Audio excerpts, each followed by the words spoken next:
swathes of land still submerged, and the water levels show little signs of receding. Homes and businesses along the banks of the River Thames have been among the worst affected. The River Severn, too, has risen to record levels.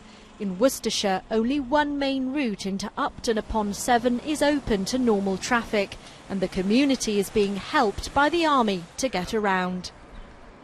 I think it's an excellent service.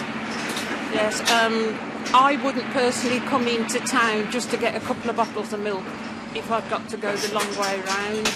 But this is ideal. We can stock up, help the local community, and brilliant. This morning, the Prime Minister visited the market town. He heard concerns from local business people about a drop in trade. The government has allocated £10 million to support businesses who've been hit by the floods. We've announced that we're going to have a grant system of up to £5,000 for businesses that have been flooded so they can help better protect themselves in future. But we also need this £10 million fund, money that will be distributed to the local authorities that are affected, so they can help businesses that are either have been directly or indirectly hit by the flood. So I think that is actually helpful for business.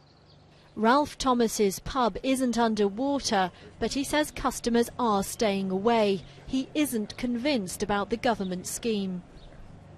Am I going to see any of this £10 million, like a reduction in rates for a while whilst the roads are all closed or anything? I really don't know. Without these flood defences, Upton upon Severn would be under feet of water. The £4.5 million investment was completed just over a year ago. In the past, the town suffered severe flooding. In 2007, we struggled to actually get to the site. The flooding was so bad, so a permanent defence is the best option if you can. But obviously, any defence is better than nothing. That was service, wasn't it? This community has been flooded 80 times in the last 40 years. People here are well rehearsed in dealing with the rising River Severn. Hey guys. On his visit, the Prime Minister acknowledged that across the country there are still lessons to be learned.